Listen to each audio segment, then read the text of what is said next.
मसरूर में नून लीग का इजलास मछली मंडी बन गया। महंगाई से परेशान अवाम ने नून लीगी रहनुमाओं पर धावा बोल दिया। नून लीगी वर्कर्स ने नून लीगी रहनुमाओं पर कुर्सियों और मुक्कों की बारिश कर दी। नून लीगी रहनुमा खूब दुर्गत बनने के बाद फ़रार होने में कामयाब हो गए।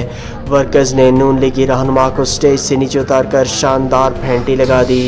ये वही नून लीगी रहनुमा है जो अक्सर इमरान खान के ख़िलाफ़ जहर उगलता था, लेकिन अब की बार ख़ुद अवामी गज़ब का शिकार हो गया और लोगों के हाथों बदतरीन धुलाई के बाद इजलास से फ़रार हो गया।